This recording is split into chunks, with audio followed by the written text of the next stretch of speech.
News, सच जरूरी है। नमस्कार दर्शकों, मैं शिवा शेख और आप देख रहे हैं एमएनएस न्यूज। ब्रेक के बाद एक बार फिर स्वागत है आपका देश की खबरों में। आइए एक नजर डालते हैं हेडलाइंस की। नितिन गडकरी बोले, शहरी ग्रामीण समस्याओं के अलग समाधान जरूरी। भाजपा उपाध्यक्ष तिरुपति का डीएमके सरकार पर तंज। नवी मुंबई में भारी बारिश से जल प्रवाह की समस्या। आइए देखते हैं खबरें विस्तार से। नितिन गडकरी बोले, शहरी ग्रामीण समस्याएं अलग, समाधान भी जरूरी। केंद्रीय मंत्री नितिन गडकरी के ग्रामीण विकास को लेकर बड़ा बयान दिया है। उन्होंने कहा कि शहरी और ग्रामीण क्षेत्रों की समस्याएं अलग अलग है और उनके समाधान के लिए भी अलग दृष्टिकोण अपनाने की जरूरत है।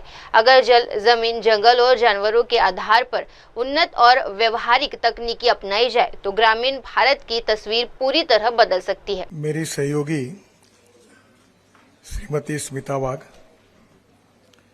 Member of national disaster management आदरणीय राजेंद्र सिंह जी, डॉक्टर भास्कर चटर्जी, श्री राणा जी, श्री रविशंकर जी, श्री हरीश चंद्र जी, उपस्थित सभी मान्यवर और सभी भाई और बहनों,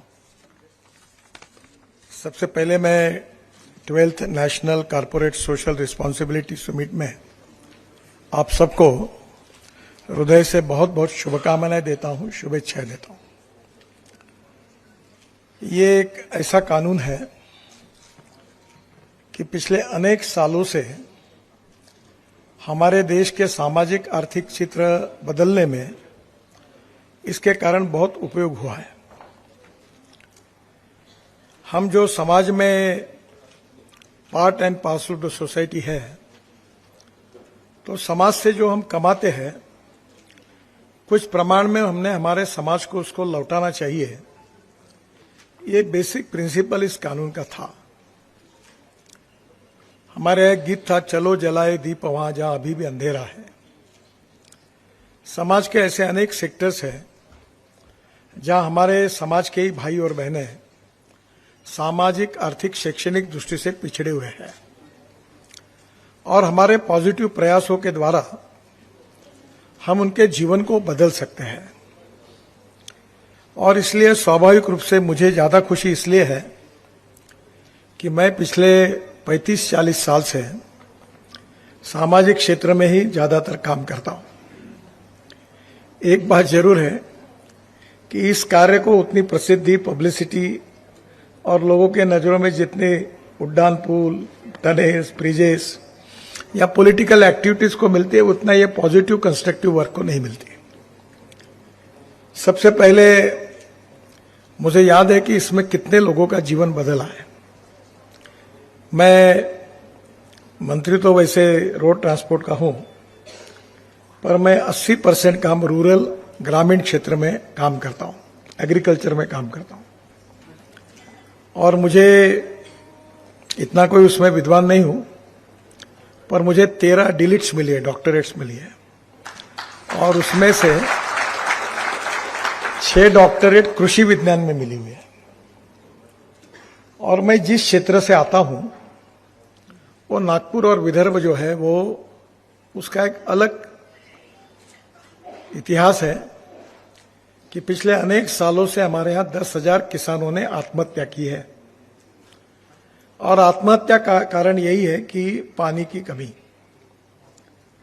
हमारे देश में उत्तर प्रदेश, बिहार, उत्तराखंड, हिमाचल, इन सभी राज्यों में पानी के बारे में कोई समस्या नहीं है, क्योंकि यहां नदियों में पर्याप्त पानी है।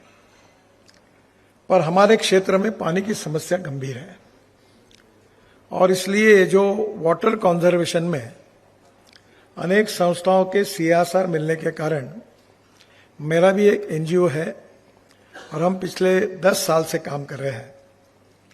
कंसेप्ट बहुत छोटा सा था कि दौड़ने वाले पानी को चलने के लिए लगाओ, चलने वाले पानी को रुकने के लिए लगाओ और रुके हुए पानी को जमीन को पीने के लिए लगाओ।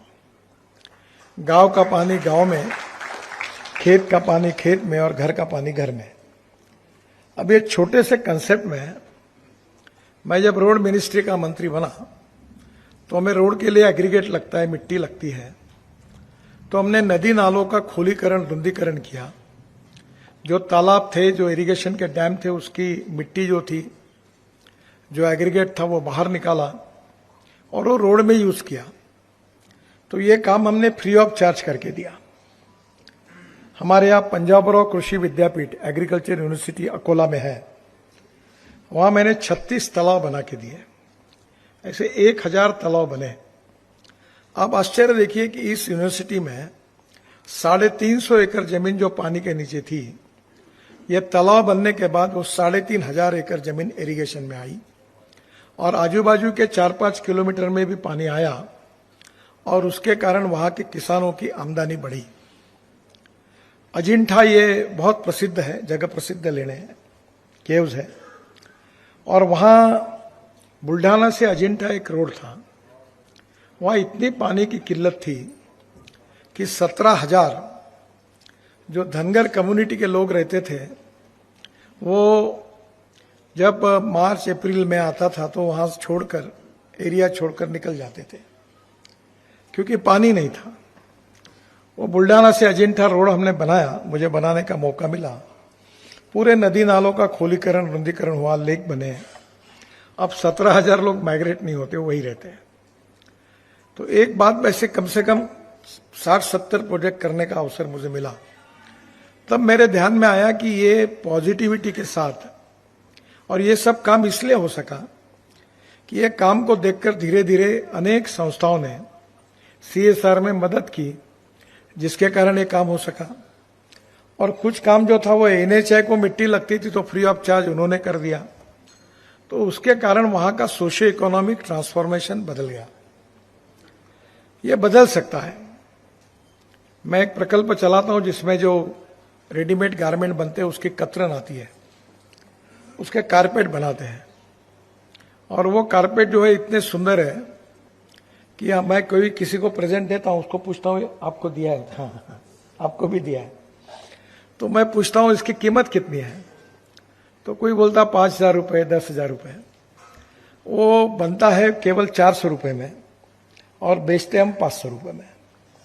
तो वो 1500 महिलाएं प्रशिक्षित हुई और अब उनको अच्छा काम मिला, 15,000 रुपए महीना मिलता है। वो साड़ियां बनाने लगी। बहुत सी ऐसी बातें हैं कि हुनर है, पर शुरुआत में उनको कोई मदद की आवश्यकता होती है, और सामाजिक दायित्व और सामाजिक जिम्मेदारी के भाव से अगर संवेदनशीलता, सामाजिक संवेदनशीलता, सोशल सेंसिटिवनेस अगर रिस्पॉन्सिबिलिटी के साथ निर्माण होता है, तो मुझे लगता है कि हम लोग थोड़ी बहुत मदद से इन लोगों के जीवन को बदल सकते हैं। चाहे एजुकेशन सेक्टर हो, चाहे हेल्थ सेक्टर हो, चाहे एग्रीकल्चर सेक्टर हो, यहाँ बहुत मदद करने की आवश्यकता है। और ये छोटे छोटे, इससे भी छोटा हुनर, छोटा स्किल डेवलप करके हम वहां की परिस्थितियां बदल सकते हैं। और इसलिए ये जो कारपोरेट सोशल रिस्पॉन्सिबिलिटी है, इसके द्वारा जो काम हुआ है वो अपने आप में बहुत महत्वपूर्ण है। एक तरफ कारपोरेट रिस्पॉन्सिबिलिटी और दूसरे तरफ सोशल वर्क की अकाउंटेबिलिटी, दोनों के साथ जो सामाजिक आर्थिक परिवर्तन हुआ है, इसका एक बहुत अच्छा उदाहरण, यानी ये national corporate social responsibility CSR का ये बहुत अच्छा उदाहरण हमारे देश में प्रस्तुत हुआ है। अभी भूटान के प्रधानमंत्री जी ने यूनो में एक भाषण दिया था, और वो भाषण ये था कि डोमेस्टिक हैप्पी ह्यूमन इंडेक्स, सूचकांक, और ये जो सूचकांक है इसमें शहरी क्षेत्र की अलग समस्या है, ग्रामीण क्षेत्र की अलग समस्या है। जल, जमीन, जंगल और जानवर पर आधारित अगर अच्छी टेक्नोलॉजी का उपयोग किया जाएगा तो वहां भी परिस्थिति बदल सकती है और वहां के लोगों को शहरों में आने की कोई जरूरत नहीं पड़ेगी, कोई जरूरत नहीं पड़ेगी। मैं ग्रीन फ्यूल में 2004 से मिशनरी के रूप में काम करता हूं और ट्रांसपोर्ट मंत्री भी हूं। मेरी गाड़ी इनोवा टोयोटा वर्ल्ड की पहली गाड़ी है जो 100% बायो इथेनॉल पे चलती है, जो कॉर्न से, बोरकन राइस से, मोलाइसिस से, शुगर केन जूस से बनता है, और वो 100% इथेनॉल पर चलने वाली गाड़ी में मैं चलता हूं। हाइड्रोजन की गाड़ी है मेरे पास। तो ये किसान तैयार करता है अब आपको एक छोटा सा उदाहरण बता दूं कि कॉर्न की कीमत 1200 रुपए क्विंटल थी। हमारे देश में अभी कॉर्न से इथेनॉल बनने की अनुमति मिली। अब कॉर्न की कीमत हो गई 2600 रुपए क्विंटल। और ये कॉर्न की कीमत ज्यादा होने किसानों को अच्छे पैसे मिलने लगे तो पूरा यूपी, बिहार और पूरे देश में कॉर्न 4 गुना ज्यादा लगा। अब मार्केट में 2400 रुपए क्विंटल कॉर्न की कीमत है। कॉर्न से इथेनॉल बन रहा है जिसमें हमारा फॉसिल फ्यूल का इंपोर्ट 22 लाख करोड़ का है। अब 1 लाख करोड़ उसमें बच रहे हैं, इंपोर्ट कम हो रहा है। और ग्रीन फ्यूल जो है उसका पोल्यूशन 0 है। तो ये जो रूरल एग्रीकल्चर ट्राइबल क्षेत्र में जल, जमीन, जंगल और जानवर आधारित नई नई टेक्नोलॉजी का उपयोग करके अगर हम लोग वहां कोई हुनर के साथ, कोई नई नई चीजों के साथ अनेक एनजीओ, सोशल ऑर्गेनाइजेशन, इस प्रकार के कारपोरेट सोशल रिस्पॉन्सिबिलिटी जो फंड मिलता है उससे अच्छा काम कर रहे हैं। स्किल डेवलपमेंट भी अच्छा काम कर रहे हैं और परिस्थिति बदल रही है। एक मैं अनुरोध करूंगा कि ये जो प्रोजेक्ट है जो हमारे सीएसआर में हुए हैं उसका सोशो इकोनॉमिक ऑडिट भी करना चाहिए। बहुत कम पैसे में बहुत अच्छे परिणाम निकले हैं और इसमें हमारी प्रायोरिटी क्या होनी चाहिए ये भी तय करनी चाहिए। और निश्चित रूप से इसमें काम करने वाले जो लोग हैं उनका भी ग्रेडिंग करना चाहिए। ग्रेडिंग करने से क्या होगा कि जो काम कर रहे हैं उनका अच्छा काम जिन्होंने किया है उनको अगर प्राथमिकता मिलती है तो और बड़े प्रमाण पर यह सक्सेस स्टोरी बन सकती है। और इसलिए हमारे देश में ये काफी बड़े प्रमाण पर ये काम बढ़ा हुआ है। जहां तक मेरी जानकारी है ऐसा एक्ट वर्ल्ड में नहीं है, पर बिल गेट एक बार जब इंडिया आए थे तो मुझे मिलने का मौका मिला उनसे। तो मैंने जब उनको कहा तो उन्होंने कहा कि मुझे जो प्रॉफिट मिलता है वो स्पेसिफिक मैंने कुछ कॉजेस के लिए देने का तय किया है।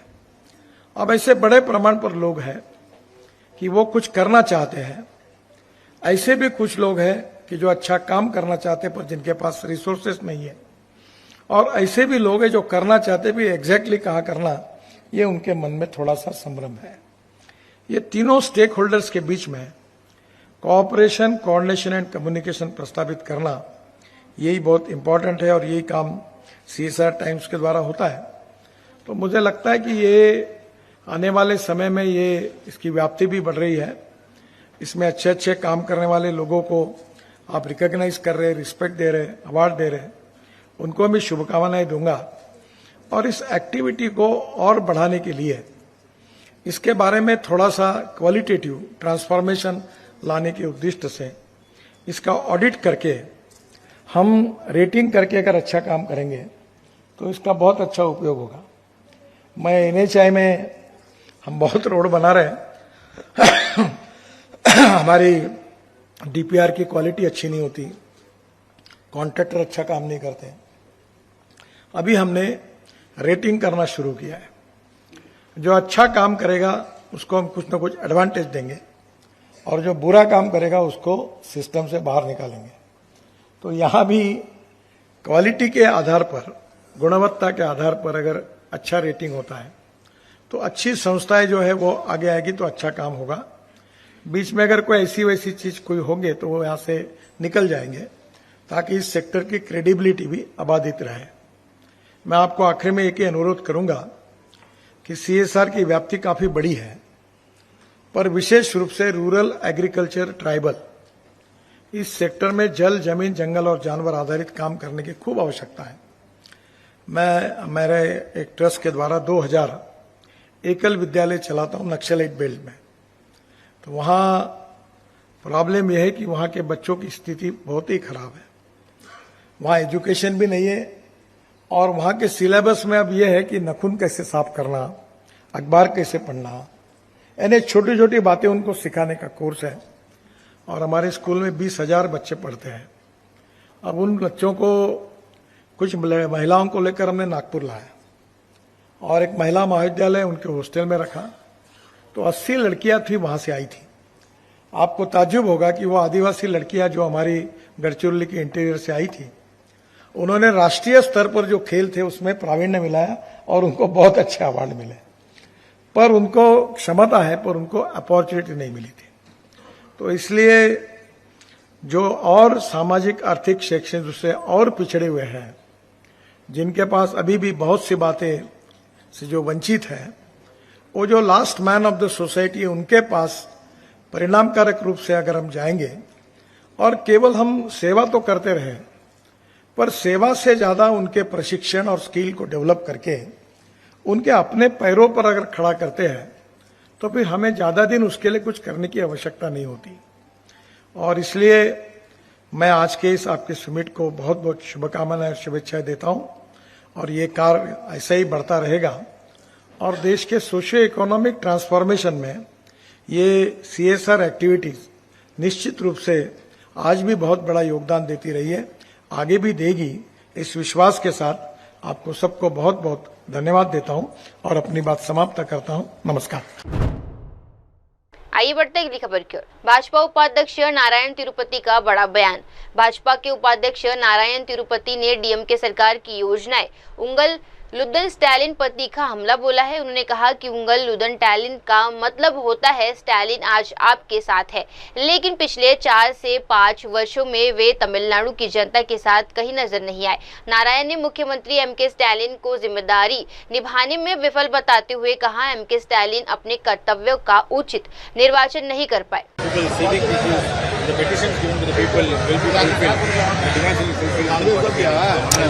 Sir, today in Unguludan Stalin means Stalin with you today.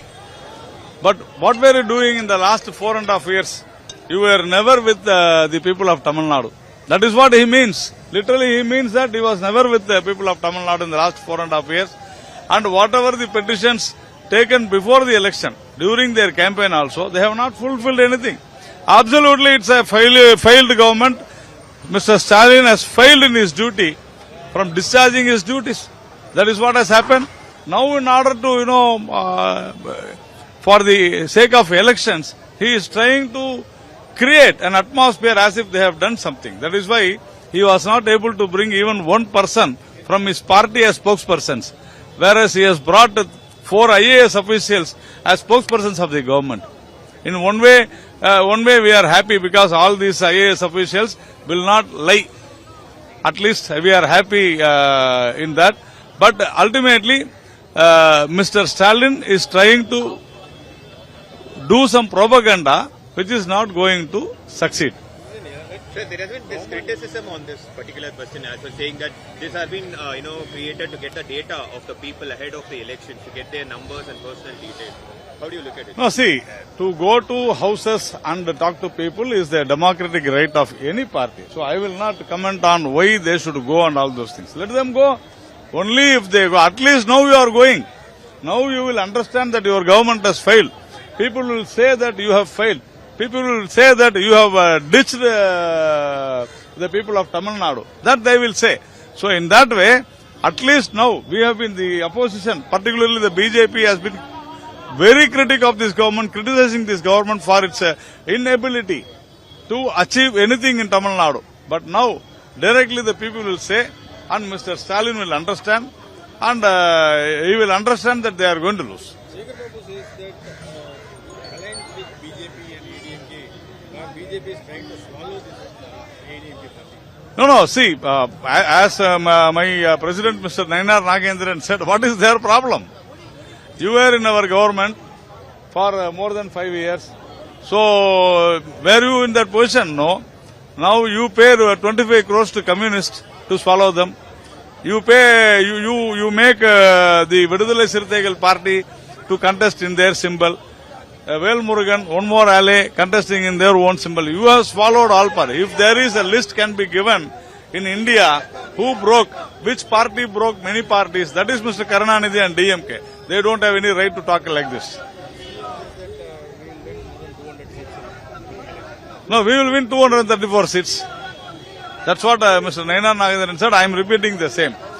DMK will lose all the assembly constituencies because of its poor and non-performance.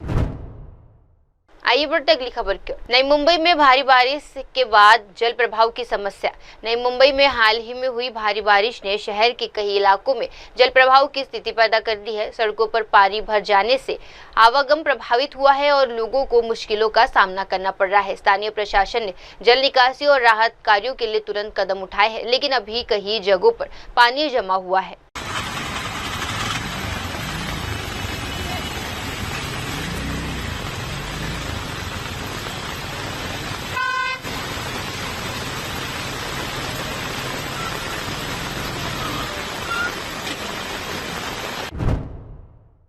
आइए बढ़ते अगली खबर की ओर। आज उड़ीसा के इतिहास में एक काला दिन। उड़ीसा के बालासोर में एक छात्र की आत्मदाह से हुई मौत के बाद पूरे प्रदेश को स्तंभ कर दिया है। इस हृदय विदारक घटना पर कांग्रेस की नेता सोफिया फिरदौस ने अपनी गहरी संवेदनाएं और नाराजगी व्यक्त की है।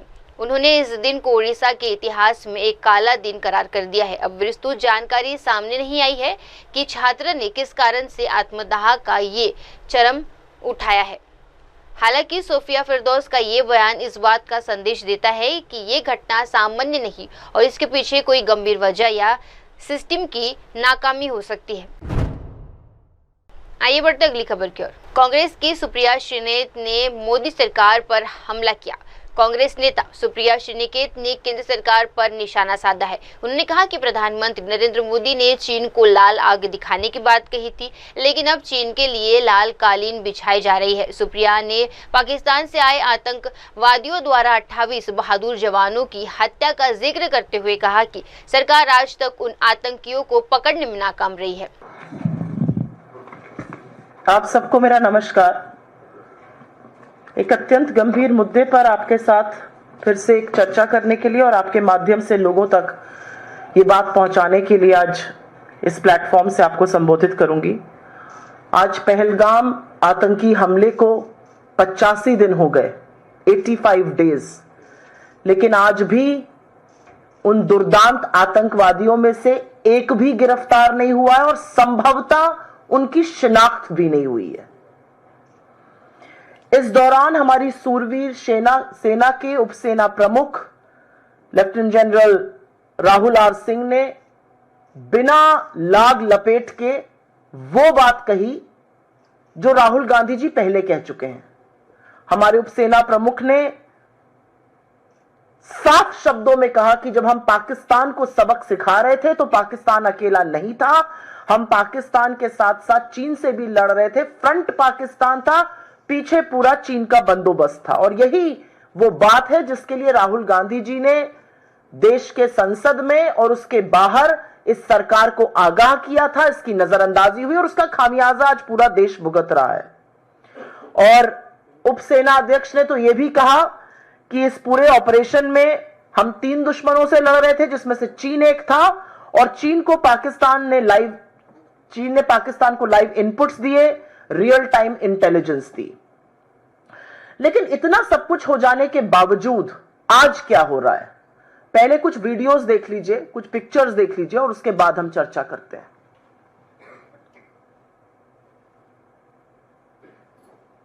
हो गए और ये कोई मामूली बात नहीं है, ये बहुत गहरी बात है, ये डेंजरस बात है, ठीक है। और ये क्यों हुए हैं? क्योंकि हमारी सरकार ने मिसहैंडल किया है। Pakistan was the front face. We had China providing all possible support, and it's no surprise because if you were to look at statistics, in the last 5 years, 81% of the military hardware that Pakistan is getting is all Chinese. 81% of that. और अब कुछ तस्वीरें देखिएगा जो पिछले 48 घंटे में देश और दुनिया के सामने आई हैं। हमारे विदेश मंत्री एस जयशंकर जी चीन में हैं। पहली तस्वीर और दूसरी तस्वीर उनके उपराष्ट्रपति और दूसरी तस्वीर चीन के राष्ट्रपति शी जिनपिंग के साथ की है। इसके बाद मैं चाहती हूं कि आप एक और तस्वीर देखिए। ये वो महिला है जो वीडियो ब्लॉगर थी, ट्रैवल ब्लॉगर हैं, इनका नाम ज्योति मल्होत्रा है। ये भारत के खिलाफ पाकिस्तान को जासूसी और सबूत दे रही थी। इनको गिरफ्तार किया गया है। ये पाकिस्तान हाई कमीशन में कुछ लोगों के बेहद करीब थी। काफी सारी तस्वीरें हैं। इन्होंने बॉर्डर क्रॉस करके पाकिस्तान की यात्रा भी की थी और अब मैं आपको एक वीडियो दिखाना चाहती हूं जिसमें इन्होंने अपने आप को क्या बताया था, वो भी सुन लीजिए। हरियाणा बीजेपी, हरियाणा बीजेपी लीजिए, यहाँ से अभी करेंगे भाई अपना इंडियन, लीजिए पासपोर्ट हाथ में और अपना चलेंगे। हाँ जी सर। और security clear, Haryana BJP, Haryana BJP. ये महिला जब हिंदुस्तान का बॉर्डर, इंडिया का बॉर्डर क्रॉस, इंडिया का बॉर्डर क्रॉस करके जब ये पाकिस्तान में एंटर करती है तो ये अपने आप को हरियाणा बीजेपी का सदस्य बताती है। अब इसकी गिरफ्तारी हो चुकी है, आगे क्या हो रहा है अभी उसके बारे में हम जरूर चर्चा करेंगे। 2 और तस्वीरें हैं और वो देखनी जरूरी हैं। ये तस्वीरें तब की हैं जब वंदे भारत एक्सप्रेस के उद्घाटन में वो पहुंची थी और वहां पर उनकी मुरलीधरन जी जो तत्कालीन विदेश राज्य मंत्री थे, बीजेपी केरल अध्यक्ष के सुरेंद्रन जी के साथ काफी सारी तस्वीरें, उनको भी देख लीजिए।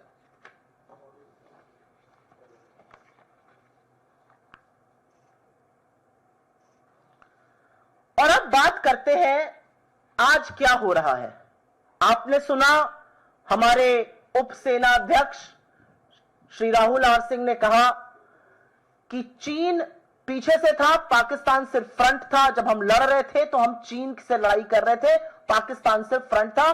चीन ने पाकिस्तान को 81% हथियार पिछले कुछ 5 वर्षों में दिए हैं। इसी बात का की चेतावनी, इसी बात के लिए आगाह करने का काम राहुल गांधी जी ने किया था जब उन्होंने कहा था कि चीन और पाकिस्तान को मिलाना और उनका साथ आना हमारे लिए घातक रहेगा। सरकार ने इसकी नजरअंदाजी करी थी। तो जब सेना के उपाध्यक्ष ये कह रहे हैं कि चीन ने हमारे दुश्मन के साथ खड़े होने का काम किया, तो हमारे विदेश मंत्री ये क्या कर रहे हैं? ये तो लाल लाल लेजर आंखें दिखाने वाली रील बनाते हैं। ये लप्पो झप्पो क्यों कर रहे हैं चीन के साथ? शी जिनपिंग के साथ ऐसे हाथ मिला रहे हैं, उपराष्ट्रपति के साथ ऐसे हाथ मिला रहे हैं मानो कोई बिछड़े दोस्त मिल गए हों। बिल्कुल मूक। और तो और तारीफ कर रहे हैं। अब सुन लीजिए उन्होंने क्या कहा है। 14 तारीख को कल उनकी मीटिंग हुई और उसके बाद उन्होंने कहा कि भारत चीन द्विपक्षीय संबंध पिछले अक्टूबर में जब प्रधानमंत्री मोदी और राष्ट्रपति शी जिनपिंग की कजान में मुलाकात हुई थी, उसके बाद से लगातार सुधर रहे हैं। ये जयशंकर जी किस दुनिया में रहकर बात कर रहे हैं? और जयशंकर जी लगातार हमारी शूरवीर सेना का क्यों अपमान करते हैं, क्यों उनका मनोबल तोड़ते हैं? क्योंकि कुछ बातें उनको याद दिलानी जरूरी है। जब आपके सेना अध्यक्ष ने यह बात कही, जब आपके सेना के उप प्रमुख ने यह बात कही कि चीन फ्रंट था, आप कह रहे हैं हमारे संबंध लगातार सुधर रहे हैं। हमारे 28 लोगों को क्रूर तरीके से मारने के बाद पाकिस्तान के साथ चीन मिलकर खड़ा हुआ और आप कह रहे हैं संबंध सुधर रहे हैं। क्या यह सर्वविदित नहीं है कि ऑपरेशन सिंदूर के दौरान चीन ने पाकिस्तान का पूरा समर्थन किया? उनका नेटवर्क बेस्ड ऑपरेशन था जो चीन ने जिसमें मदद करी। उनको J-10 C fighter, PL-15 air to air missile और तमाम ड्रोन इस्तेमाल हुए जो तुर्की और चीन की कृपा थी। क्या यह सबको नहीं पता है? हमारी सेना यह कह रही है और विदेश मंत्री, मोदी जी के मंत्री कह रहे हैं हमारे संबंध सुधर रहे हैं। क्या यह सच नहीं है कि बीते कुछ दिनों में चीन ने विशेष फर्टिलाइजर, रेयर अर्थ मिनरल्स और टनल बोरिंग मशीन जैसी चीजों का निर्यात भारत में काफी हद तक रोका है और इसका सीधा प्रभाव हमारे इंफ्रास्ट्रक्चर पे पड़ेगा? क्या यह सच नहीं है कि इस पूरे दौरान चीन की जो भारत से आयात था वो घटता जा रहा है और हमारा आयात चीन से बढ़ता जा रहा है, हमारी निर्भरता चीन पर बढ़ती जा रही है और उसी के चलते आज हमारा ट्रेड डेफिसिट, व्यापार घाटा करीब करीब $100 बिलियन पे पहुंच गया है? क्या यह सच नहीं है कि भारत की जो पेट्रोलिंग पार्टीज हैं, हम डेप्सांग, डेमचौक और चुमार जैसे इलाकों में पेट्रोलिंग करने के लिए चीन की सहमति पर निर्भर है? क्या यह सच नहीं है कि जो गलवान, हॉट स्प्रिंग और पेंगोंग झील में बफर जोन्स बनाए गए वो ज्यादातर हिंदुस्तान की सरजमी में बनाए गए और अभी तक 5 साल बाद भी 20 अप्रैल अप्रैल 2020 की यथावत स्थिति नहीं बनी है? क्या यह सच नहीं है कि चीन ने इस दौरान एलएसी के पास 50 से 100 गांव बसाए, वहां पर सड़कें, वहां पर इंटरनेट, बिजली, पानी, सारी व्यवस्थाएं कर दी, और इसका खुलासा सैटेलाइट की तस्वीरों से हुआ है? क्या यह सच नहीं है कि चीन ने लगातार अरुणाचल की 30 जगहों के नाम बदले, हमारे मैप के साथ खिलवाड़ किया, हमारी भूभागीय अखंडता को ललकारा है? लेकिन हैरानी नहीं होती ना कि जयशंकर जी ऐसी बातें कर रहे हैं, क्योंकि यही जयशंकर जी तो 2 साल पहले के इंटरव्यू में कह रहे थे, हम छोटी अर्थव्यवस्था है, वो बड़ी अर्थव्यवस्था है, हम उनसे कैसे लड़ेंगे। और इनके आका मोदी जी, आप सबको याद होगा कैसे उन्होंने क्लीन चिट दी थी 19 जून 2020 को, और कहा था कोई घुसा हुआ नहीं जिसका फायदा चीन आज तक उठा रहा है। मोदी जी का जो चीनी प्रेम है वो दुनिया जानती है। 30-30 बार वो मिल चुके हैं, महाबलीपुरम में शहनाई सुनते हैं, साबरमती के तट पे झूले झूलते हैं, अपना और उनका रिश्ता, शी जिनपिंग का रिश्ता बहुत पुराना बताते हैं, हुएन सांग से उसको जोड़ देते हैं। तो मोदी जी का चीनी प्रेम सबको पता है। लेकिन आज जब चीन हमारे दुश्मन देश के साथ खड़ा है तो उसकी चिरौरी करने की क्या जरूरत है? लाल आंख दिखाने की बात करते थे, कभी लाल शर्ट पहन के लल्लो झप्पो करने लगते हैं, कभी लाल कालीन बिछा देते हैं, और अब ये हाथ मिला रहे हैं, मुस्कुरा रहे हैं, मानो कुछ हुआ ही नहीं है। ये हो क्या रहा है? लेकिन इससे भी ज्यादा गंभीर एक और बात है कि जब चीनी प्रेम जताया जा रहा है, जब प्रधानमंत्री दुनिया भर में घूम घूम कर मेडल बटोर रहे हैं, उसका हिंदुस्तान को क्या फायदा हो रहा है यह हमें नहीं पता। वो 28 परिवार आज भी पूछ रहे हैं उनके शहीदों को, उनको न्याय कब मिलेगा। वो पूछ रहे हैं कि वो दुर्दांत आतंकवादी कब चिन्हित किए जाएंगे, कब गिरफ्तार किए जाएंगे, कब उनकी नजीर बनाई जाएगी। वो पूछ रहे हैं कि जिस पाकिस्तान ने ये किया और जिसका साथ चीन ने दिया, आप लल्लो झप्पो गलबैया क्यों कर रहे हैं चीन के साथ।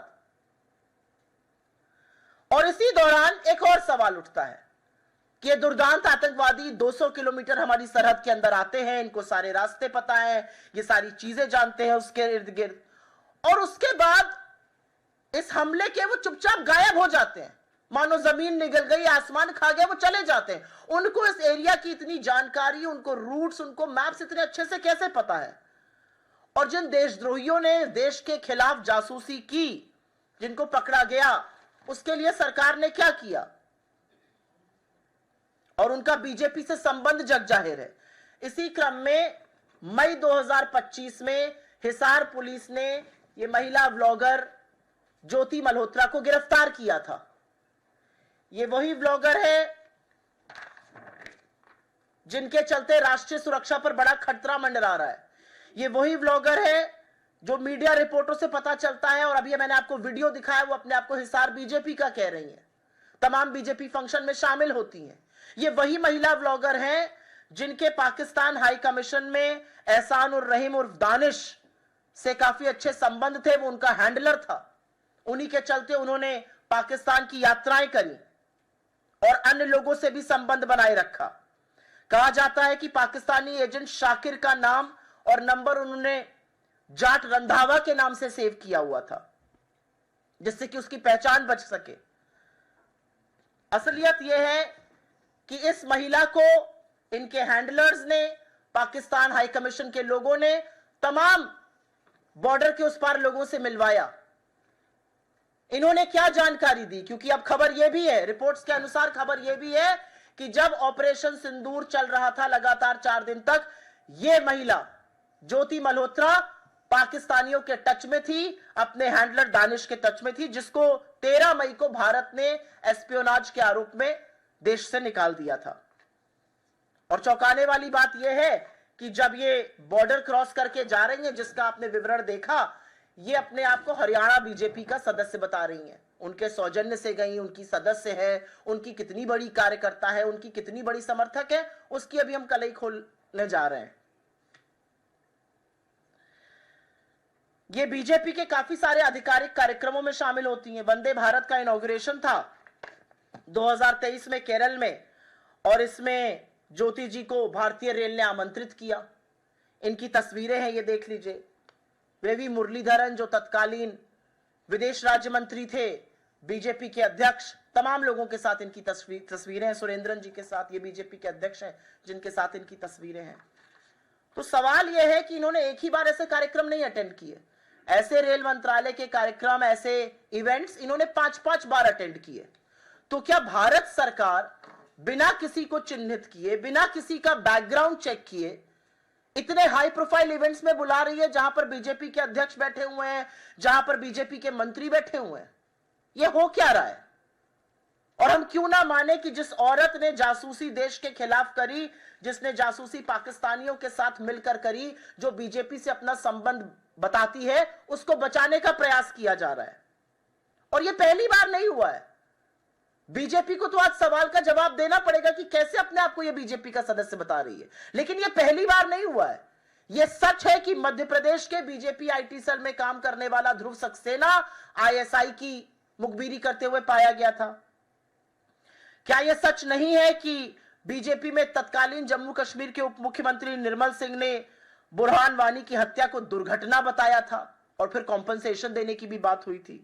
क्या यह सच नहीं है कि 2016 में पहली बार हिंदुस्तान में, हमारी सरजमी के अंदर, पाकिस्तान की नापाक आईएसआई को पठानकोट में आने की अनुमति दी गई, जबकि सारा किया धरा पाकिस्तान का था? क्या यह सच नहीं है कि अमित शाह ने आईएसआई की जांच पर संतुष्टि जताई थी, जबकि पाकिस्तान ने षड्यंत्र रचा था? क्या यह सच नहीं है कि मोदी जी 2015 में बिना बताए बिरयानी या सिवई खाने, राम जाने क्या करने, लपके हुए पाकिस्तान चले गए थे नवाज शरीफ के यहां, और उसके बाद आकर उरी होता है, उसके बाद आके पठानकोट होता है, उसके बाद पुलवामा होता है, तमाम चीजें होती हैं? क्या यह सच नहीं है कि पाकिस्तान बार बार सीज फायर का उल्लंघन करता है और मोदी जी के बड़े चहेते मंत्री वीके सिंह समेत काफी सारे लोग पाकिस्तान उच्चायोग, पाक आर्मी डे के सेलिब्रेशन में जाते हैं? क्या यह सच नहीं है कि बीजेपी के शासनकाल के दौरान जम्मू कश्मीर में आईएसआई के झंडे देखे गए थे? क्या यह सच नहीं है कि आसिया अंद्राबी जैसी महिला जो हिंदुस्तान के खिलाफ बोलती है, जो बॉर्डर पार करके ट्रेनिंग लेकर आती है, उसको बेटी बचाओ बेटी पढ़ाओ का मैस्कॉट बनाया जाता है जम्मू कश्मीर में? क्या यह सच नहीं है कि डीआरडीओ का अधिकारी जो जासूसी करते हुए पाया गया, जो हमारे मिसाइल के रहस्य को लीक कर रहा था, जिसका नाम प्रदीप कुरलूकर है, वो आरएसएस से संबंधित है? क्या यह सच नहीं है कि भारत की सुरक्षा के साथ सबसे बड़ा समझौता अगर कभी हुआ है तो वो पहले वाली बीजेपी सरकार में हुआ है, जहां पे मसूद अजहर को रिलीज किया गया था और खुद सरकार ने किया था? तो बीजेपी इन सब चीजों का क्या जवाब देगी? बीजेपी के पास क्या जवाब है कि जब हमारे सेना के लोग जिन्होंने बलिदान दिया है वो कह रहे हैं कि चीन पाकिस्तान के साथ खड़ा था, आप चीन से गलबैया लप्पो झप्पो क्यों कर रहे हैं? आप बिना चीन के क्यों नहीं रह पा रहे हैं? ये क्या जवाब देंगे कि जब हमारी सेना के लोग कह रहे हैं कि चीन लगातार पाकिस्तान को हथियार दे रहा है, नेटवर्क प्लेटफॉर्म्स दे रहा है, रियल टाइम इंटेलिजेंस दे रहा है, हमें चीन से प्रेम जताने की चिरौरी करने की क्या जरूरत है? बीजेपी ज्योति मल्होत्रा पर कब बोलेगी? कब बोलेगी कि अपने आप को हरियाणा बीजेपी का सदस्य क्यों बताती है? कब बोलेगी कि पाक हैंडलर्स के साथ इसकी कहां तक ताल्लुकात थे और इसने किस तरह की जानकारी रिलीज करी? आज सवाल इस बात का है कि आपने मई में इसको गिरफ्तार किया है, हम 15 जुलाई को बात कर रहे हैं। ज्योति मल्होत्रा के साथ क्या किया जा रहा है? इसने क्या जानकारी दी? इसके खिलाफ क्या एक्शन लिया गया? और चीन की जी हजूरी क्यों की जा रही है? हमारी मांग है कि सरकार इन सब बातों का जवाब दे, संसद में दे, देश को दे, क्योंकि ये सारे मामले गंभीर मामले हैं। ये मामले इस देश की स्वाधीनता, इस देश की संप्रभुता, इस देश की सुरक्षा से संबंधित है। ये मामले उन चीजों से संबंधित है जहां पर 26 से 28 लोगों की दर्दनाक हत्या की गई और उसके बाद आतंकी आज तक फरार हैं। बड़ी बड़ी डींगे हाँकने वाले, बड़े बड़े दावे करने वाले लोग ये बताएं कि वो दुर्दांत आतंकवादी कहां हैं। सवाल आज इस बात का है। I will very briefly make a statement in English. You have already seen the videos we have shown you. Very explicitly, the Deputy Chief of the Indian Armed Forces, Lieutenant General Rahul R. Singh, has categorically said that when we were fighting Pakistan, we were also fighting China. The front was Pakistan, but it was China all along. China gave Pakistan the network platform that Pakistan fought on. China provided them with various ammunitions, and we have details listed right here. So there were multiple things that China was doing with Pakistan. So at a time like this, when our armed forces are saying that China stood strongly with our enemy, what is it that the Indian government, what is it that the BJP is doing? Why is India's foreign minister quiet? Why is he singing paeans of China? He's almost posing as if he's with his long lost friends. The question is, not a single terrorist has been caught dead or alive who was responsible for the Pahalgam terror strike. 28 bereaved families still await justice. And here you have India's government, India's foreign minister engage, and not just engage, he's singing peers, he's singing praises of China and essentially saying that ever since Mr. Modi and the Chinese president met in Kazan, things have been very normal. I don't know which world is Mr. Jaishankar living in. I don't know why is he under pressure to say these things. I don't know why has he chosen to disrespect and dishonor our valiant armed forces. Because the reality is that since then, it is now well known that the network-based platforms were provided by China. Drones came from China and Turkey, whether it was J-10C fighter, PL-15E, air-to-air missiles, all of them were coming from China. We have the armed forces general saying 81% of Pakistan's ammunition is coming from China. And you are saying our relationship is normal. The reality is that China has to a very great extent curtailed exports to India, exports of special fertilizer, rare earth minerals, tunnel boring machines, and various things like that which impact our infrastructure. The reality is that our dependence on China has gone up manifold. Our trade deficit with China runs at $100 billion. And the reality also is that China has consistently started importing less and less from India. Our patrolling parties cannot go up to Debsang, Demchok and Chumar unless they have the nod from China. The reality is whether it's the buffer zones in Galwan, Hot Spring or Pangong, they're all built in India's territory. And the April 2020 status quo ante has not been restored. The reality is that during this period, China has built about 50 odd villages around the LAC with roads, with electricity, with water supplies, with concrete structures, and this is all being revealed by satellite images. The reality is that China has changed the names of 30 places in Arunachal Pradesh, directly challenging, by changing maps of India, our sovereignty. The reality is that I am not surprised at all that Jaishankar ji is saying this, because he's the same person who had previously, about 2 years back, said in an interview that we are a small economy, how do we fight a larger economy? He belongs to a government where the Prime Minister gave a clean chit to China and categorically said nobody had entered on the 19th of June 2020, something that has worked to China's advantage globally ever since. Everybody knows how much Mr. Modi loves China. He's been to China, he's received Chinese people for about 30 times now, all through his career. Whether it's Mahabalipuram or whether it's Sabarmati, he's enjoyed great company with Mr. Xi Jinping.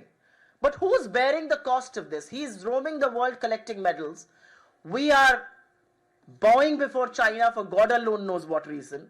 But who's bearing the brunt of this? And the one question that remains on the minds of the 28 martyred families is, when will they get justice? And why have terrorists not been arrested? Isn't it a very valid question that how did those terrorists enter 200 kilometers into our territory? They did the Pahalgam terror strike and then vanished in thin air. How were they so aware of the routes? How did they know about the roads? How were they aware of the maps? How were they so well versed with the geography of that region? And why must not one believe that people who've been arrested for spying on India, for Pakistan, must be responsible for this? It is very, very concerning that people who have been arrested for espionage against India claim of their connections with the BJP. They have been shown in pictures with BJP leaders. They have claimed to be BJP members. Here is one woman, Jyoti Malhotra. She's a travel vlogger. And when she was crossing the India border to go to Pakistan, she claimed she was from Haryana BJP. The reality is that she was in touch with a man called Danish, who was her handler in the Pakistan High Commission, who ensured her trips to Pakistan. And the reality also is that she had various numbers saved in her phone, like Jat Randhawa, who was actually a Pakistan national. She had met several people during her trips to Pakistan, including Rana Shehbaz. And this man was eventually thrown out of India for spying against us, who was working in the Pakistan High Commission.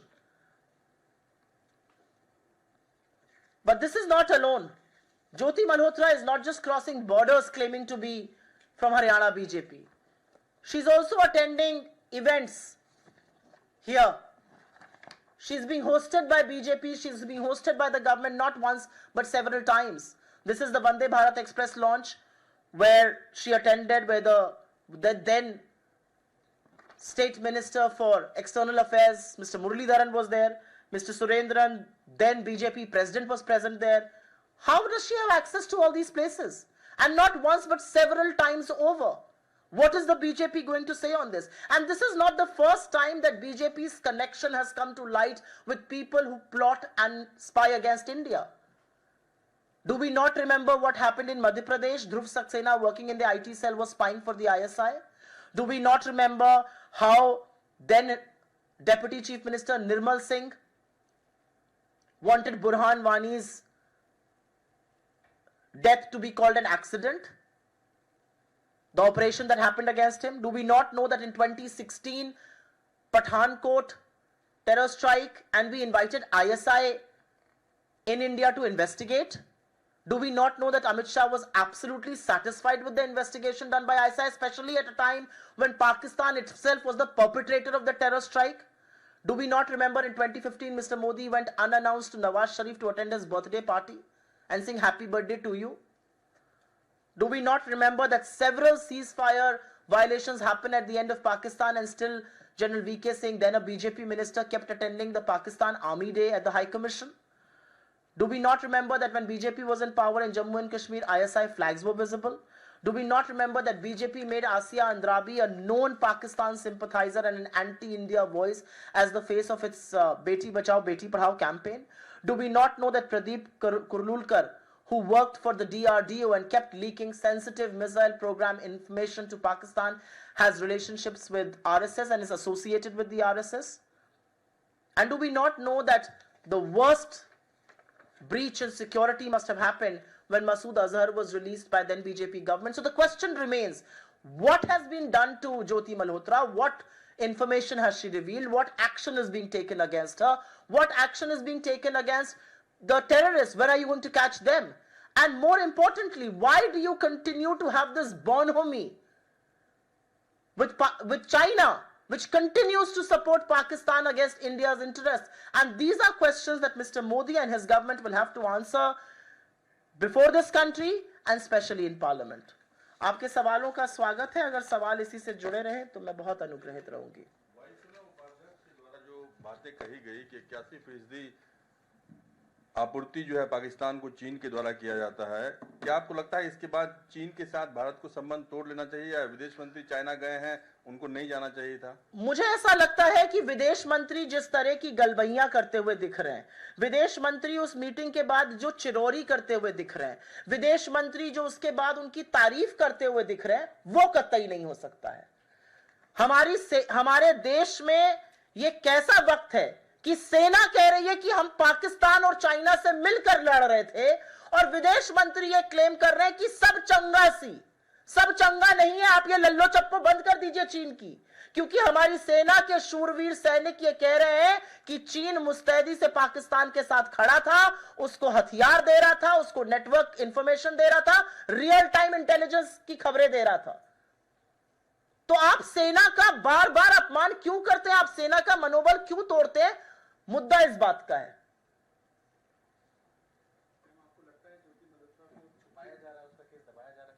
मुझे ऐसा लगता है कि ज्योति मल्होत्रा का नाम जब से सामने आया है, बीजेपी की तरफ से एक सुई टपक सन्नाटा बना हुआ है.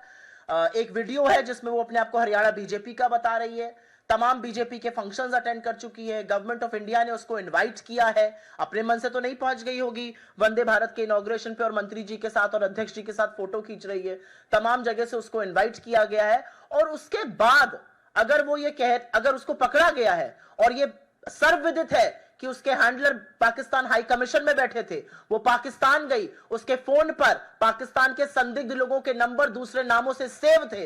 तो अब सवाल इस बात का है कि उसको कौन बचा रहा है, उसके ऊपर पर्दा कौन डाल रहा है, उसके खिलाफ क्या एक्शन लिया जा रहा है, ये तो पूरा देश जानना चाहता है। पूरा देश जानना चाहता है कि एक महिला है जो मंत्री जी के साथ फोटो खिंचा रही है, जो आपके इवेंट्स में बैठी है, जिसकी पाकिस्तान हैंडलर के साथ तस्वीरें हैं, इसको कौन बचा रहा है। इन दो तस्वीरों को एक साथ कैसे देखा जा सकता है? एक तस्वीर है जहां पर बीजेपी के मंत्री के साथ वो बैठी होकर फोटो खिंचा रही है, एक तस्वीर है जो पाकिस्तान हैंडलर के साथ है, वो पाकिस्तान हाई कमीशन में, इसको हमने अंततोगत्वा देश से निकाला था दानिश को। ये दोनों चीजें हो रही हैं और इसमें बिल्कुल सुई टपक सन्नाटा है, कोई सवाल नहीं पूछे जा रहे हैं, बीजेपी की ओर से कोई जवाब नहीं आ रहा है। सरकार क्या कर रही है पता ही नहीं है। मई से इसको अरेस्ट किया गया, जुलाई आ गया।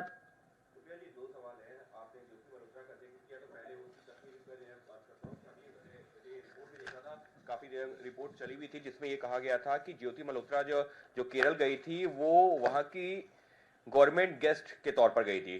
केरल गवर्नमेंट ने इनवाइट किया था, गवर्नमेंट गेस्ट के तौर पर गई थी, उसको जो सारी सुविधाएं दी गई थी, यहां तक कि उसको पेमेंट किया गया था। तो ये तस्वीर जो है संभवतः उसी दौरान की है, ये शायद आप ज्यादा बेहतर बता पाएंगे, केरल के दौरान की। तो वो गवर्नमेंट गेस्ट थी और ये आरटीआई में रिवील किया गया था, डेटा सामने आया था। दूसरी चीज जो पाकिस्तान जो चीन को लेकर के आप लोगों का कहना है, तो ये मुद्दा जो संसद में भी कई बार उठा, जहां पर जो है बीजेपी की तरफ से ये कहा गया कि कांग्रेस जो है चीन के साथ में एमओयू साइन करती है, राहुल गांधी के ऊपर हमलावर रही है लगातार बीजेपी। संसद में सवाल उठाया गया कि आखिर राहुल गांधी चीन के इतना करीब क्यों है। तो आप लोग बीजेपी के ऊपर आरोप लगा रहे हैं, बीजेपी जो है कांग्रेस के ऊपर वही आरोप लगा रही है। इन बेतुकी बातों का कोई मतलब है?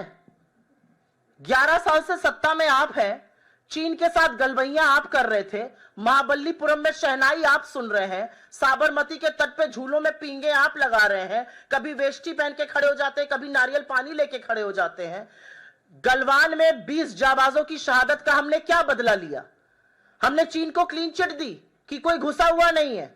गलवान की शहादत के बाद जब पहली बार मोदी जी शी जिनपिंग से मिले, वो पीछे से आ रहे थे, ये भोजन कर रहे थे, भोजन छोड़कर लाल शर्ट पहनकर जी हजूरी करने लगे बाली में। अरे लाल आंख दिखाने का वादा किया था, लाल शर्ट पहनने का वादा नहीं किया था, लाल कालीन बिछाने का वादा नहीं किया था। और अब जब 28 लोगों की निर्मम हत्या हुई है, पाकिस्तान से ट्रेन टेररिस्ट आए, उन्होंने इसको अंजाम दिया, एक टेररिस्ट को आप गिरफ्तार नहीं कर पाए। असलियत इस बात की, और आप लोग भी ये सवाल नहीं पूछते, बड़ी बड़ी डींगे हाकी जा रही हैं। और आज हमारे सेना के उपाध्यक्ष अगर ये कह रहे हैं कि हम पाकिस्तान से नहीं, हम पाकिस्तान और चीन से लड़ रहे थे, पाकिस्तान से फ्रंट था, तो विदेश मंत्री किस मुंह से ये कह सकते हैं हमारे संबंध बड़े अच्छे हैं, हमारे संबंध सुधरते जा रहे हैं? अरे आपके और मोदी जी के संबंध सुधर रहे होंगे चीन से, इस देश को आपके चीनी प्रेम का खामियाजा भुगतना पड़ रहा है।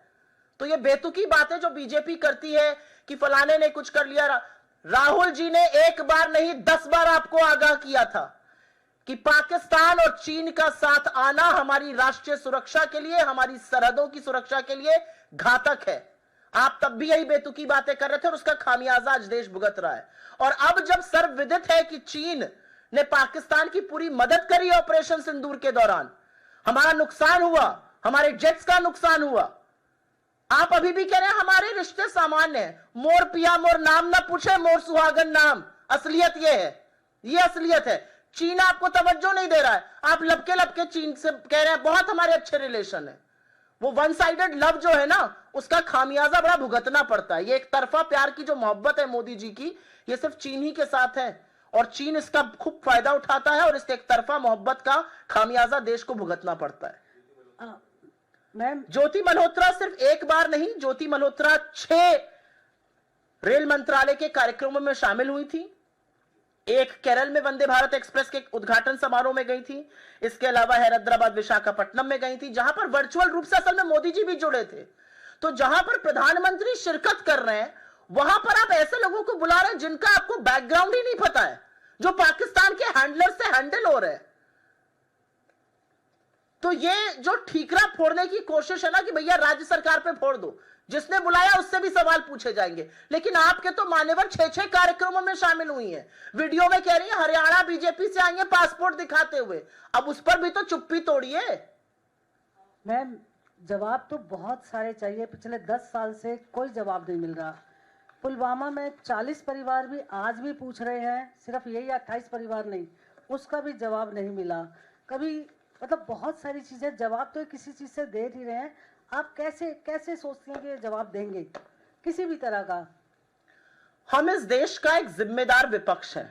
एक जिम्मेदार विपक्ष होने के नाते, एक सकारात्मक विपक्ष होने के नाते हमारी ड्यूटी है कि जो लोगों के मुद्दे हैं हम उन मुद्दों को उठाएं। 28 लोग, मासूम लोग इस देश के शहीद हो गए क्योंकि पहलगाम में आतंकियों ने आकर धुआंधार गोलियां चलाई। वो आतंकी आज कहां हैं? सरकार इस बात का जवाब नहीं देगी तो क्या यह सवाल पूछा नहीं जाएगा? उन परिवारों ने शहीद का दर्जा मांगा, आपने नहीं दिया। आपको पहलगाम और पुंछ जाना चाहिए था, आप नहीं गए। 17 मासूमों की जान पुंछ में गई है, आपकी ना अकर्मण्यता के चलते गई है। आपने जब स्ट्राइक किया, आपको वहां से गांव खाली कराने चाहिए थे। आपके चलते 17 में से, जिसमें छोटे छोटे बच्चे शामिल हैं, शहीद हो गए। तो आज सवाल इस बात का है कि ना आपका जब जाना था पहलगाम, आप बिहार घूम रहे थे, आप बॉलीवुड के कार्यक्रम में मुंबई में घूम रहे थे, आप केरल और आंध्र में बैठकर मंच पे हंसी ठिठोली कर रहे थे, आप दुनिया भर में मेडल इकट्ठा कर रहे हैं। देश का क्या फायदा हो रहा है इसमें? और मेरा अपना मानना है कि इन सवालों को उठाना जरूरी है। अगर सवाल नहीं उठाए जाएंगे, सवाल नहीं पूछे जाएंगे, तो क्या लोकतंत्र का मुंह बंद करके मुंहबंदी भी कर दी जाएगी? अब हम सवाल सड़कों पे उठाते हैं, हम सरकार प्रेस के माध्यम से उठाते हैं, हम सरकार से सवाल सदन में उठाते हैं, लेकिन सवाल उठाना थोड़ी बंद हो जाएगा।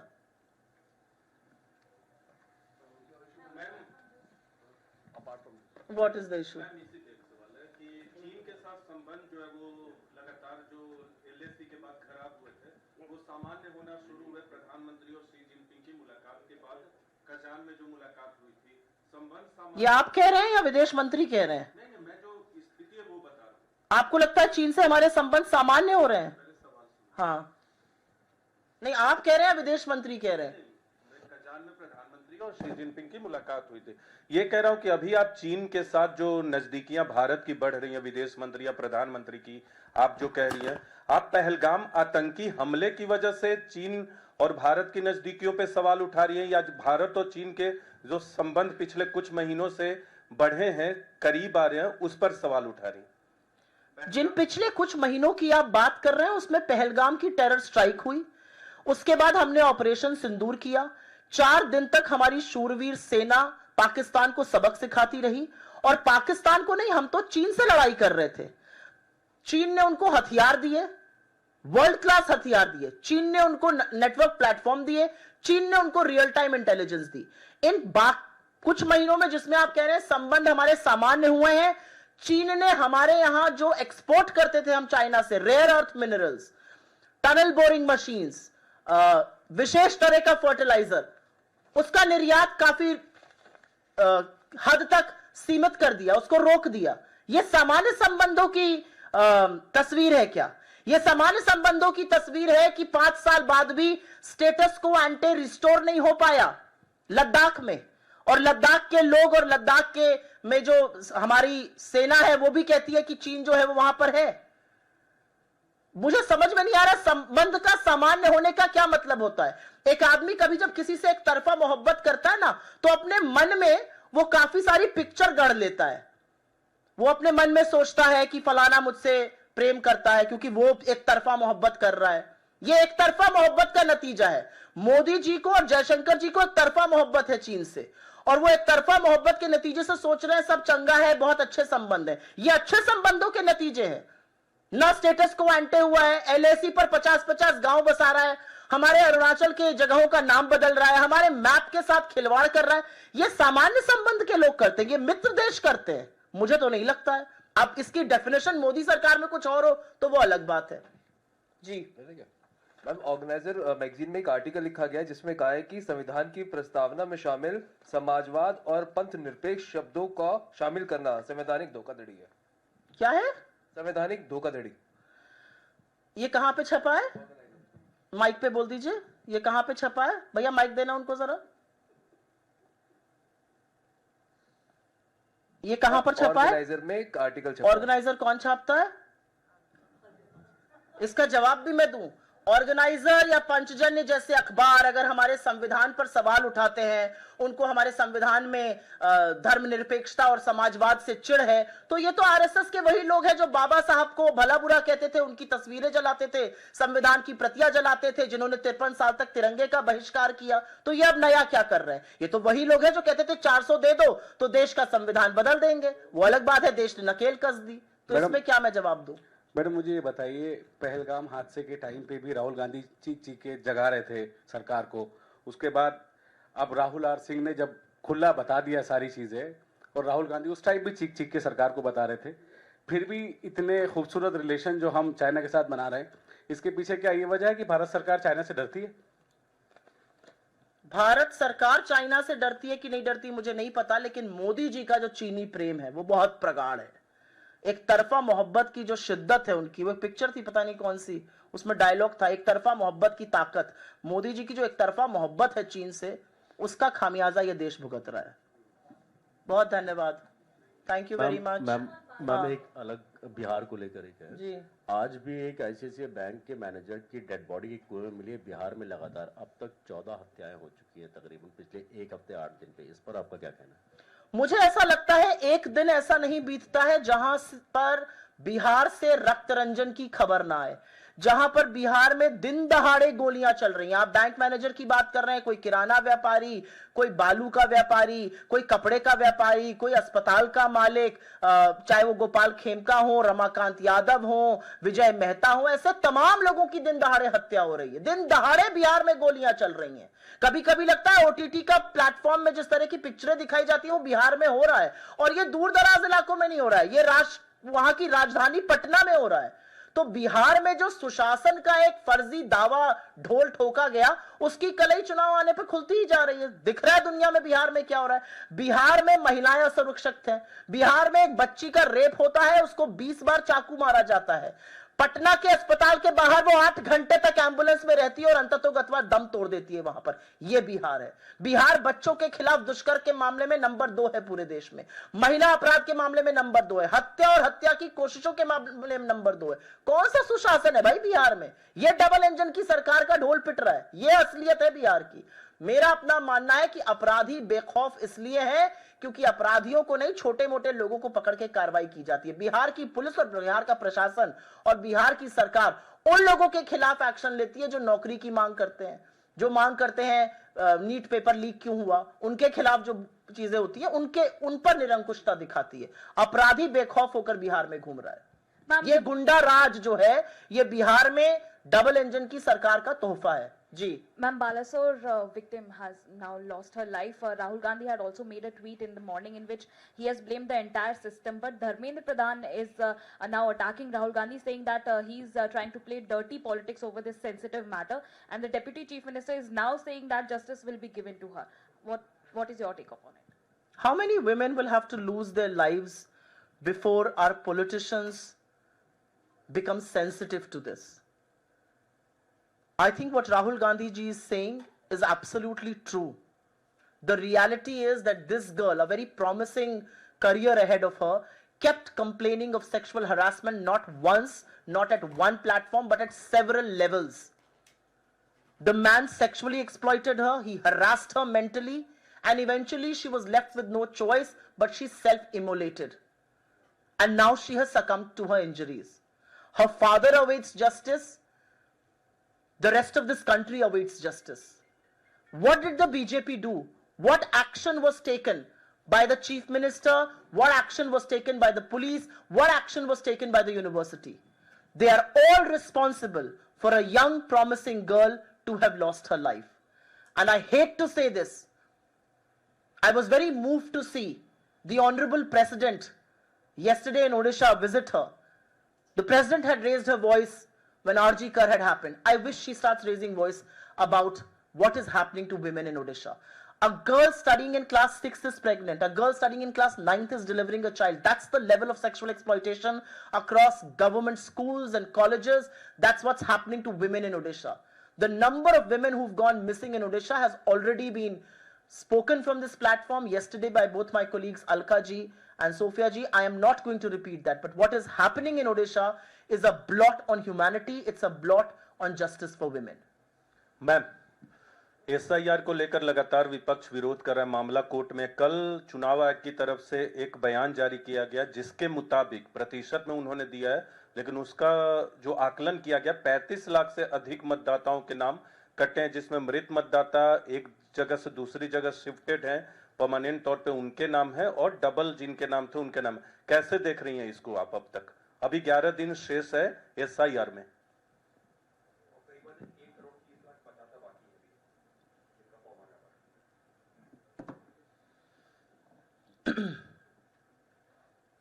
SIR बिहार ही नहीं, इस देश के गरीब, मजदूर, दलित, पिछड़ों, आदिवासियों के खिलाफ चुनाव आयोग का सबसे बड़ा षड्यंत्र है।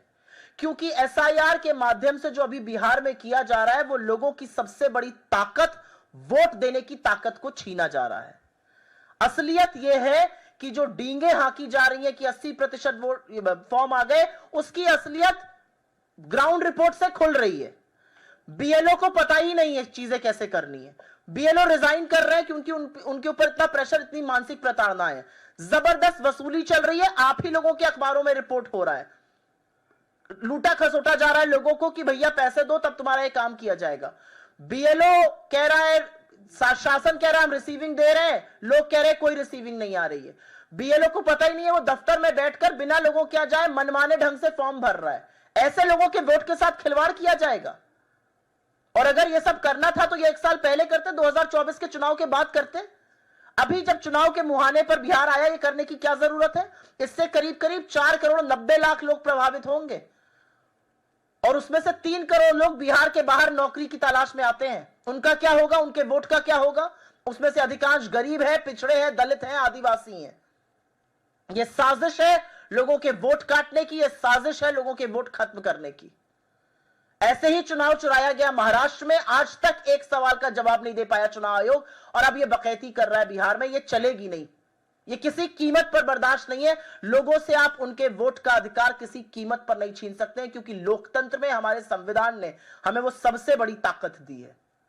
और असलियत यह है कि यह एक प्रशासनिक ऑर्डर के माध्यम से हो रहा है जो रिप्रेजेंटेशन ऑफ पीपल्स एक्ट के अमेंडमेंट के खिलाफ है।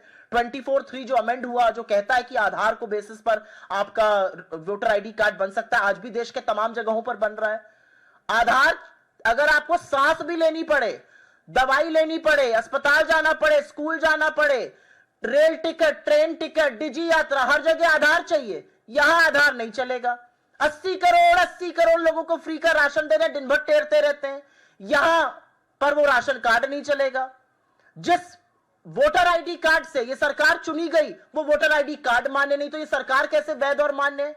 40 में से 30 सांसद एनडीए के हैं, वापस आए सारे सांसद, वो सारे सांसद आए और इस्तीफा दें, उनको तो घुसपैठियों ने चुना। जब चुनाव आएगा तो इसी तरह का एक नैरेटिव बनाया जाता है।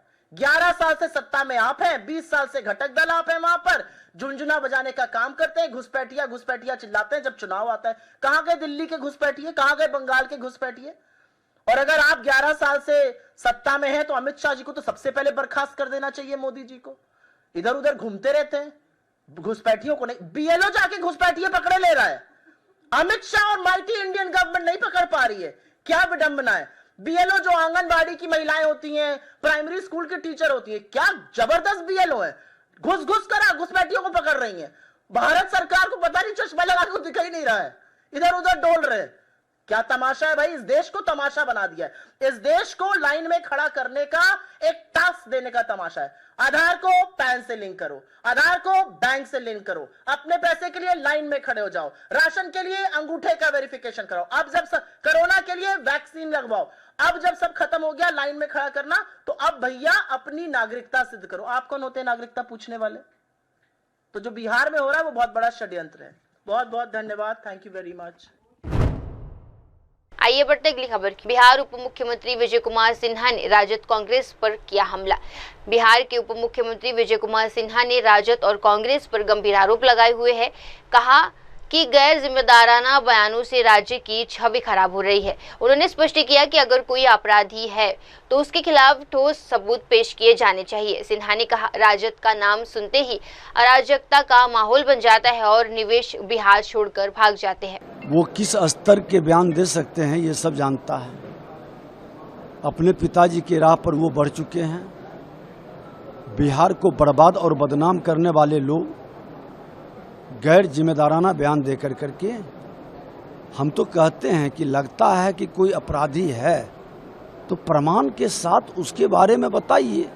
मैं तो प्रमाण के साथ कह रहा हूं कि राजद के लोग ही बालू माफिया हो, दारू माफिया हो या जमीन माफिया हो, और जितनी भी घटनाएं में प्रत्यक्ष अप्रत्यक्ष राजद के लोग का नाम ही क्यों आता है, उसी से जुड़े लोग ही क्यों पकड़ाते हैं। उनको सुधरने की जरूरत है। राजद का नाम से ही अराजकता का माहौल बनता है, निवेशक भागता है, बिहार में पलायन की वातावरण बनता है। इसलिए राजद कांग्रेस कल्चर मुक्त बिहार इस बार साकार होगा और सब बिहारी इस को बड़ी मजबूती के साथ आने वाले पीढ़ी के लिए ये राजद कांग्रेस मुक्त बिहार बनाने के संकल्प, प्रधानमंत्री का विकसित बिहार बनाने का संकल्प पूरा करेगा। बिहार वोटर लिस्ट में है, वो वेरिफिकेशन में 35 लाख लोगों के नाम कटेंगे। चुनाव आयोग अपना संवैधानिक दायित्व को निभाएगा। माननीय सुप्रीम कोर्ट ने भी कहा है और इस पर जो अंगुली उठाते हैं उस पर कार्रवाई होनी चाहिए।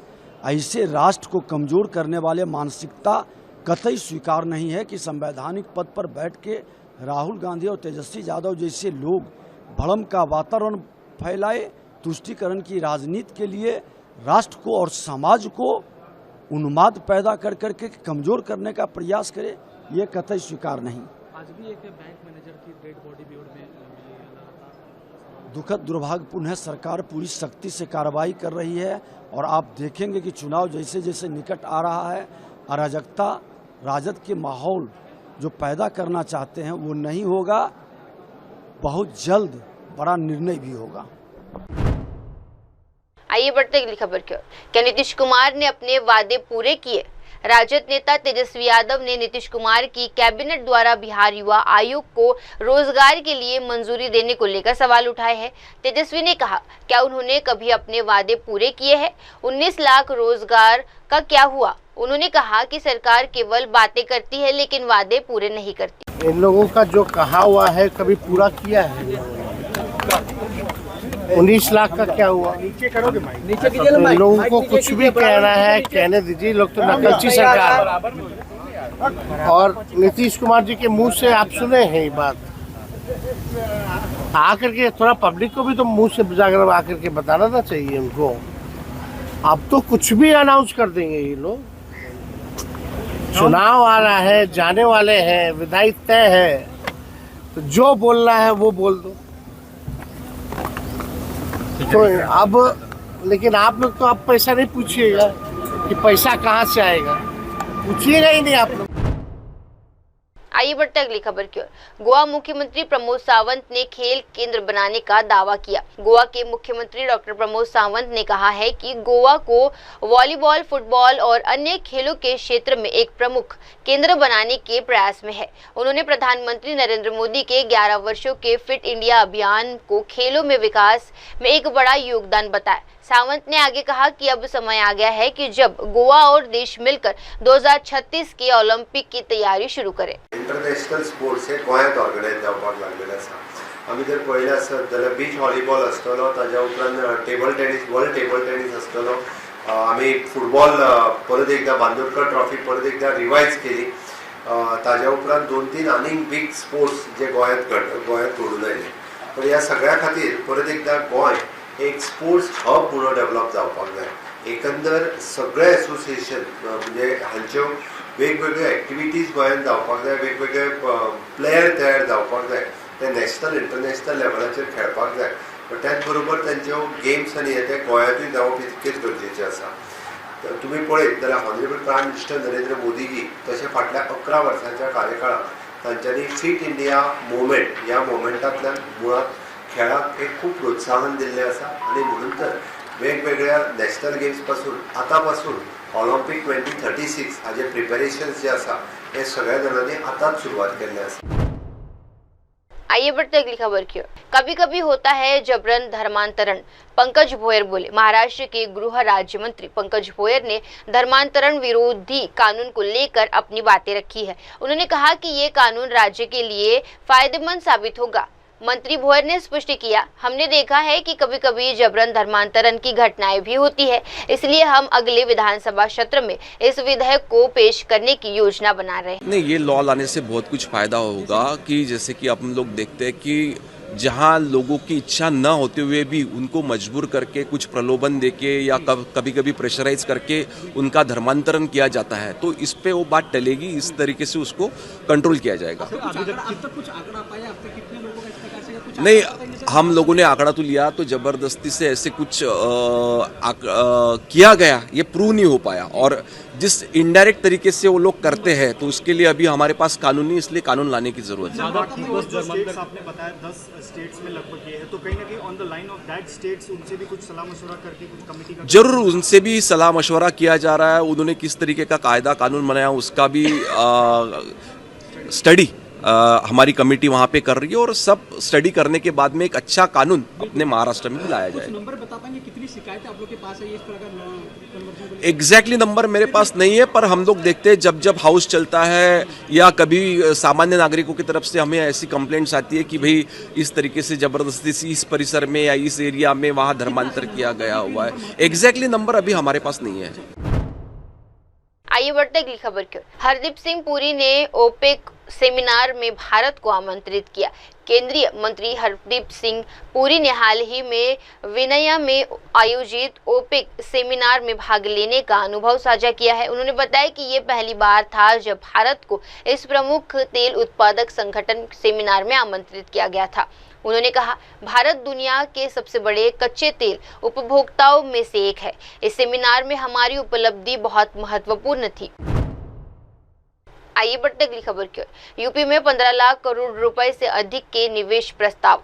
उत्तर प्रदेश के मुख्यमंत्री योगी आदित्यनाथ ने कार्यक्रम में कहा कि पिछले 8 वर्षों में जब कानून व्यवस्था मजबूत हुई और सरकार की नीति साफ हुई तो राज्य में निवेश की बाढ़ आ गई। उन्होंने बताया कि अब तक यूपी में कुल 15 लाख करोड़ रुपए अधिक के निवेश प्रस्ताव आए हैं। मुख्यमंत्री ने कहा कि ये निवेश प्रस्ताव न केवल प्रदेश की आर्थिक स्थिति को मजबूत करेंगे बल्कि युवाओं के लिए रोजगार के नए अवसर भी उत्पन्न करेंगे। आपने पिछले 8 वर्ष के अंदर इस बात को महसूस किया होगा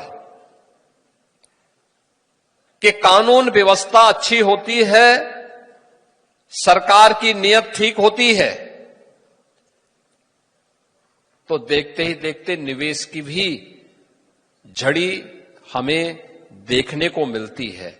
15 लाख करोड़ रुपए से अधिक के निवेश के प्रस्ताव यूपी के अंदर आए और 15 लाख करोड़ के ये सभी निवेश के प्रस्ताव प्रदेश के अंदर युवाओं के लिए नए अवसर भी प्रदान करते हैं।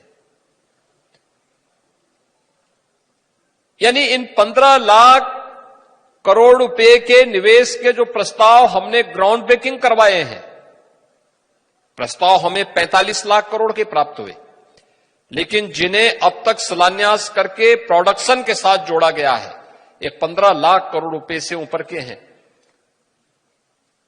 इनमें लाखों युवाओं के लिए नौकरी के अवसर हैं